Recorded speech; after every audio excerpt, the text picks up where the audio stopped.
you said you were a Calvinist for 10 years. What was that process like of coming out of that? I mean, was there a stirring? Like, what provoked that? Well, it's a kind of long story, but I was a Calvinist throughout my entire all my 20s. I came to become a Calvinist around the age of 19, my freshman year of college. I was given a book by John MacArthur, introduced me to the doctrines of Calvinism and those kinds of things. Quickly became a fan of R.C. Sproul and Ligonier Ministries, and later John Piper. Louis Giglio was a good friend of my father's, and he was the one who really brought John Piper into the mainstream. And so I was kind of surrounded by Vodi Bakum was a friend of my dad's as well, and was a part of our ministry.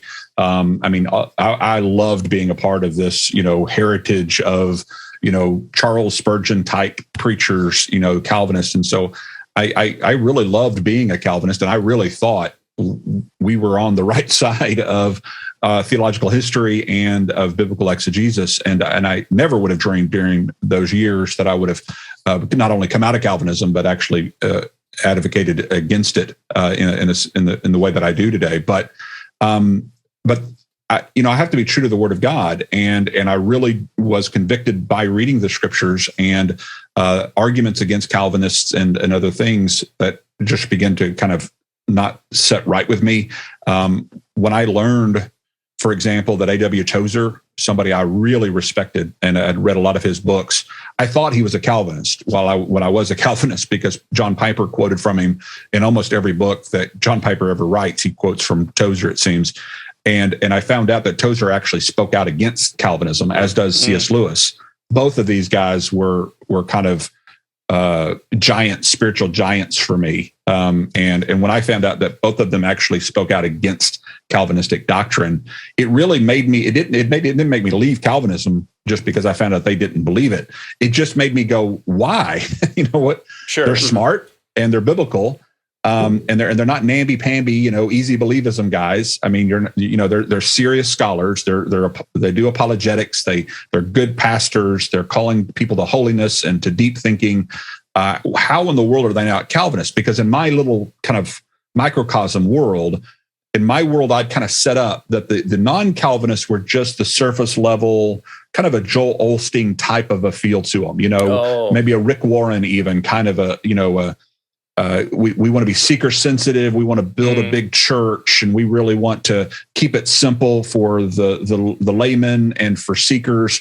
They mean well, they're our brothers, but they're just not real deep thinkers like R.C. Sproul. I mean, they're not the exegetes like John MacArthur and John Piper. And so I kind of had this kind of almost a patronizing feeling towards Arminians or Wesleyans or non-Calvinists just in general. And most of the Baptist world that I grew up in, they weren't really Wesleyans or Arminians. They just weren't anything. They just didn't really have a position. They just were whosoever will kind of Christians, and really didn't have a doctrine of predestination or election at all. They didn't really think about it or talk about it, as far as I could tell. And so I just kind of talked about with my Calvinistic buddies. We would kind of talk with a patronizing tone about all of the non-Calvinists in the world. And then when I was confronted with robust, deep thinkers who weren't Calvinists, it really kind of rocked my world to begin to think these people are thinkers. They've actually considered Calvinism and they've rejected it. Why would they do that? And I began to study some of their writings and begin to study some of their arguments. And back in high school, I was in debate. And one of the skills that they forced us to learn to do was to take both sides of an issue on. And so you had to be able to debate both the positive, affirmative, and the negative in any topic that was given to us before you went to state. You had to be immediately, because you might even show up and not even know if you were debating for the negative or for the affirmative side of the coin. It was given to you on the spot, and you had to be ready to go.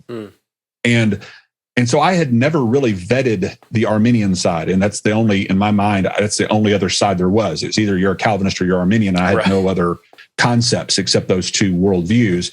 And I thought so badly of Arminians in general that my bias was so wrong. But at the same time, it's just the way I thought of all Arminians. And so I started reading Arminius himself, and I was impressed by Arminius because he was a very deep thinker as well. And he actually sounded a lot like Calvinist. I mean, he sounded very, very in depth and very spiritual and very exegetical and very high on the sovereignty and the glory and the goodness of God and all these kinds of things, very exegetical and all those things that I was really attracted to by, modern day Calvinists. And so it began to kind of just lower my false expectations or my false beliefs about the other side, to be open enough to at least hear them out and to really understand the best of the best scholars, because all I knew of Arminians is what the Calvinists had told me. And I began to really learn how wrong they were about our Arminian counterparts, that they had really caricatured them. They were treating all Arminians as if they were like a Joel Osteen type of Arminian. And they weren't dealing with or engaging with the best scholars from the other side. And that really, I began to get a distaste in my mouth for Calvinists treating the other side that way, even though I was still a Calvinist at the time. It just made me a little bit upset that they weren't giving them a full hearing and really understanding them. And so as I began to study more and more the other side, I'd run into arguments that I didn't know how to answer as a Calvinist. But I thought to myself, well, I'm just a nobody. I'm just little old Leighton Flowers. I've got my master's degree, but I didn't have my doctorate at that time. I haven't really studied these things that much. I wouldn't know how to answer that objection, but I bet R.C. Sproul would know how to answer that objection. MacArthur could answer that objection. And so that would kind of placate my disillusionments, so to speak, to where like, I don't know the answer, but I'll let R.C. Sproul be my Berean. Sure. I'll let him, figure out the answers. But it really wasn't until I began to get pressed on these issues and begin to look up the answers from Sproul and Piper and others that I began to become even more disillusioned with Calvinism, because I really thought their answers fell short and would oftentimes they would appeal to, I think, proof texting, like, who are you, oh man, to question God? When a Arminian was asking a question about how God is just to judge people for something they have no control over and these kinds of things, who are you, oh man, to question God, would often be the retort. But when I began to study Romans 9 in context, I realized that's not the interlocutor in the mind of Paul. He's not answering an Arminian objecting to reprobation and double predestination. He's answering a Jew who's been hardened in his rebellion. And so once I understood that, then I began to realize that answer does not answer the objection that the Arminian is bringing.